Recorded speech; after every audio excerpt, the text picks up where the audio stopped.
Welcome to Let's Talk with me, Sally Lockwood, joining you from Dubai. My new weekly show where we do a deep dive into one of the big global news stories making headlines, speaking to someone behind the story. And this week we have to talk about the war between Israel and Iran, which reached new levels with America getting involved. A lot of conflict as well about the intelligence of who knew what and what is accurate. So who better to speak to this week than an intelligence expert? Let's bring in my guest, James Sisco. Great to have you with us, James.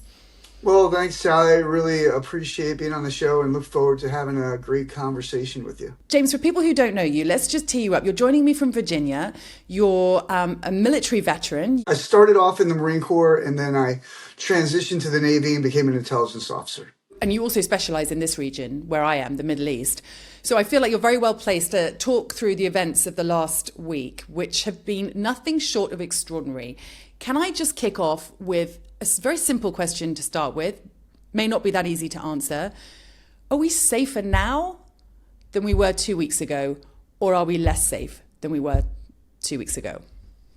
So that's really funny that you asked that question because I was on a panel discussion in Baghdad about a year ago when the whole conflict kicked off. And that was the theme or the topic of the panel discussion that I was on. And I was on the panel with an Iranian ambassador, two Palestinians, a Jordanian, and two Iraqis. And I said then that this conflict, when it first started, would be a protracted campaign, but it would lead to a more stable environment in the region and possibly an enduring peace. So to answer your question, yes, we are in a better situation now than we were a couple weeks ago. Okay, so your take is we are in a safer place as a world now than we were 2 weeks ago. Why? It's very complex and there's a lot of moving parts and variables, but overall, with Iran not having nuclear enrichment capabilities and not having the capability to project power through any type of nuclear action, the entire region is safer. And you can see that there's a lot of things that are happening on the ground and it's moving very quickly and it's very fluid. But the key indicators that the stability is enduring is the fact that there have been no attacks by proxy forces or militias on U.S. troops, aside from the kind of saving face of launching some missiles at Qatar. And there hasn't been an upsurge in attacks by Yemen. Everything that was predicted or forecasted by a lot of the talking heads hasn't happened. Iran hasn't tried to shut down the Straits of Hormuz.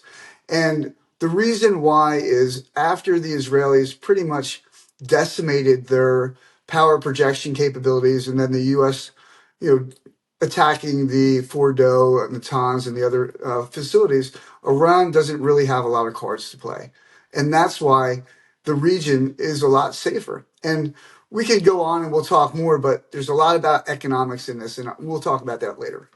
Okay, before we get into that, let's talk about the intelligence discrepancies over how much damage has actually been done. There was that leaked report from the Pentagon which said, actually, we don't think we've decimated their nuclear program. Actually, we've just set it back by maybe 6 months at best. Does that worry you? Because if that is the case, if that is true, surely we have just, America and Israel have just poked the bear here, and Iran will now accelerate potentially in trying to make a nuclear weapon.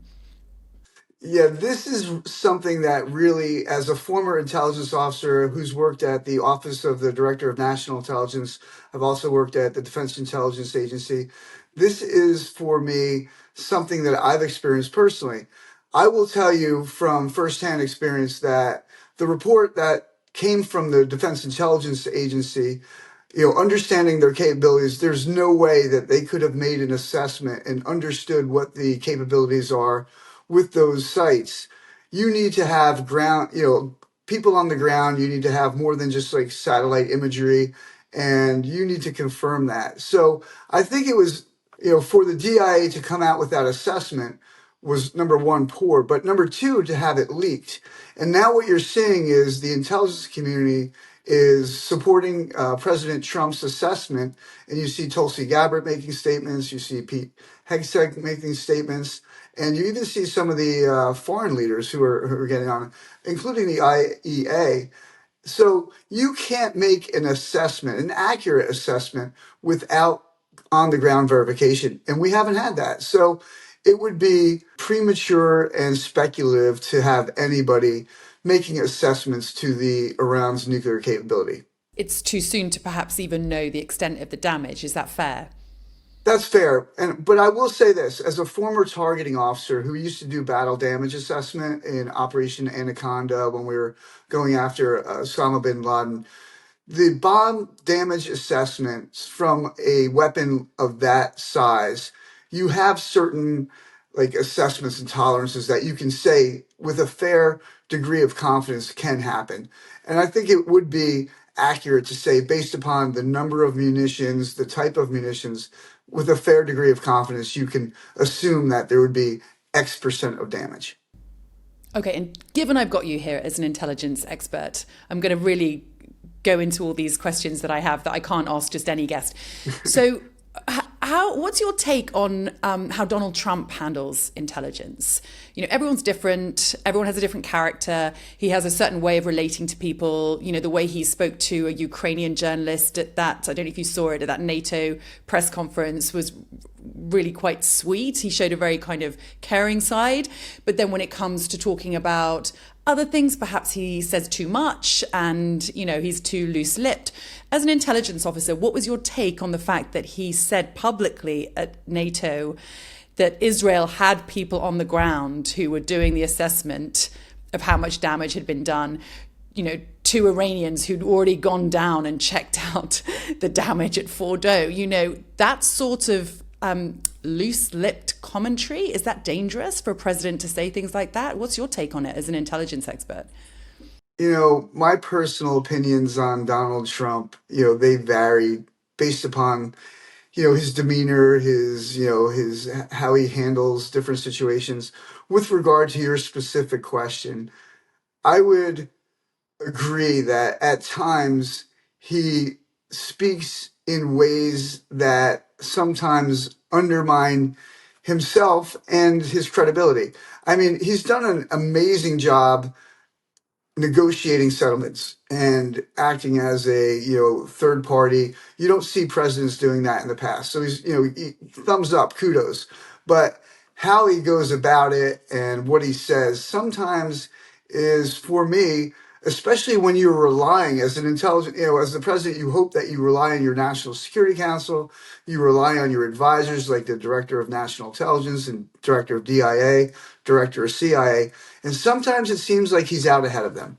And that sometimes for me is worrisome. Tell me what settlements he's made, because he hasn't had any luck in Ukraine yet. He hasn't had any luck with Gaza. So what are you referring to? I'm referring to the ceasefire between Iran and Israel. And, you know, that's a, you know, kind of a loaded question. But let me say this. The U.S. Typically has sent advisors and sent negotiators. You know, they send Steve Witkoff off to, you know, negotiate. They see Marco Rubio off. But yet those are the same typical negotiations that happen in Geneva or Qatar or wherever. And then it's simple, you know, for me, to look at how Donald Trump just picks up the phone, gets on the phone with, you know, Benjamin Netanyahu, or, you know, back channels to Iran and is able to broker a deal. And then when the deal is kind of infringed upon by both sides, he publicly castigates, you know, both sides, and then you have no further, you know, action. So that's what I'm talking about. Should he delegate all of this responsibility to advisors and SecDef, or manage it on his own? And I can't answer that question, but he is very effective. Has he been effective in Ukraine? No. Has he been effective in Gaza? I don't, still, you know, undetermined, because he's now saying that they're close to reaching a settlement. So, but he has done a good job with Iran and Israel. On this, it was extraordinary, wasn't it? His comments this week. I don't think I've ever heard Trump swear on camera before. We basically have two countries that have been fighting so long and so hard that they don't know what they're doing. Do you understand that? Seemingly, he picked up the phone to Netanyahu, and then he claimed that he turned around Israeli fast jets midair. I don't know how much of that is true, but certainly the ceasefire did come into force very soon after those comments. What are you hearing? So the intelligence community is really not talking about this. It's kind of like tight-lipped, but my own personal opinion is that you're right. He was very upset. And I'm pretty sure he got on the phone and made it happen, because he didn't want to look bad. And, it did in a way make him look bad that he called that there was a true settlement and he brokered it. And all of a sudden they're continue to, so I think he was a little upset. Do I believe it's presidential in the way that, dropping F-bombs and sometimes the way he talks? No, but that's him. And we have to accept that. That's who he is. That's his personality. That's his identity. And at the end of the day, it's effective. Might bristle some people, but that's the way it is. Just on Donald Trump's style, in terms of how we've seen this all play out, he said he was going to take 2 weeks to make a decision about whether the US would get involved in this war with Iran. And then 2 days later, he drops these bombs on Iranian nuclear facilities. What do you think that says to America's adversaries? What message does that send to them? That is a topic that I've spoken to a couple people about, and it's his unpredictability and, being kind of like a maverick and not really knowing what you're going to get. And I think he plays that as his advantage. You can't understand what's in his mind. You can't understand or predict what decisions he's going to make. And you have to almost change your behavior and your activities. So I think he plays the unpredictability card very well. And that has a lot of influence on what you're seeing. Do you think that unpredictability in Donald Trump, that characteristic, makes the world safer or less safe? When we talk about global security and one individual, I can never say that Donald Trump is making the world less safe or more safe. I mean, this is a global community. We have regional conflicts. I mean, we're talking about the Middle East. Let's look at what's happening in South Africa, Central America. I mean, there's conflict happening all the time. This is a microcosm of what's happening all over the world. So for me, we are in not a lesser or greater security environment. We are in this security environment we're in, and one individual may have influence in a region or a particular conflict, but not overall. Okay, so let's talk about the NATO summit. Donald Trump has now got all these NATO members spending 5% of their GDP on defense when they weren't even meeting the 2% target before this, right? It's extraordinary. As a former member of the military, you spent more than 20 years serving in the US military. Do you think that spending that amount of money on defense makes the world safer? Or do you think that countries will feel, oh, we've got these big armies now, we need to use them, and perhaps actually you could spend that money on other things that could make the world safer? I'd love your take on that. Yeah, you would think that as a former Marine and intelligence officer, 23 years, that I'd be very hawkish in my approach to security and investments in military procurement. And I'm actually on the other side of that table in discussion. You're not more secure because you have, 50 tanks as opposed to 100 tanks. And you're not more secure because you have 30 F-35s instead of 70 F-35s. And a lot of the investments, especially in the Middle East, I've been to Abu Dhabi and Saudi Arabia and spoke at conferences about security and stability. And what we see is a lot of that is ego in the Middle East. We want to outspend the other country. We want to have the best technology. We want to have the best equipment. Are they ever going to use it? No. Now, with regard to Europe, what we've seen over the years is that, and my personal experiences working with NATO forces in Afghanistan and other countries, is that they don't have the military capabilities and they aren't able to provide for their own security. But that's why NATO was designed, to be collective. Do I agree that there's some countries that have neglected to fulfill their responsibilities and should, but I don't think 5% across the board is going to get anybody safer. It's not going to deter Russia from their, what they want to do. It's not going to deter China from what their ambitions are with regard to Taiwan and global projections. So 5% across the board, what does it really get us? Are we safer or more secure? No. Do these countries feel like, okay, now we've met our requirements? Yes. Now, this isn't an intelligence-related question, but it is vaguely defense-related. We can't have this conversation without talking about Mark Rutte, the NATO Secretary General, referring to Trump as daddy at the summit. I mean, it was just like such an extraordinary word to use. But there, it was out there once he'd said it. Even if he regretted it, he couldn't take it back. There is a sense, though, among these European leaders that there is a real sense of deference among European leaders when it comes to Donald Trump, because they're nervous. They're clearly nervous about him not being there to support Europe if they need it against Russia. They're trying to maintain good relations, and this administration have said some very negative things about Europe. They probably don't feel as secure in their relationship as they used to transatlantic. But I want to ask your opinion about how you think Donald Trump reads that. Do you think the deference works? Do you think the term daddy he would have kind of enjoyed yesterday? Or do you think that he would just think it's pathetic and that Europe just appears really weak?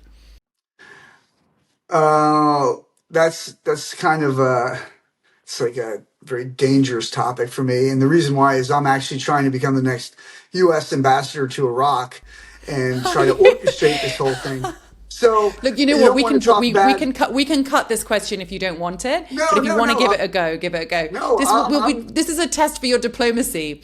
Yeah, I'm game. I'll give it a go. And I will tell you that I have spoken with people who interact and engage with President Trump. And so they have some very unique insights. And I believe, based upon those discussions, that Trump enjoyed that.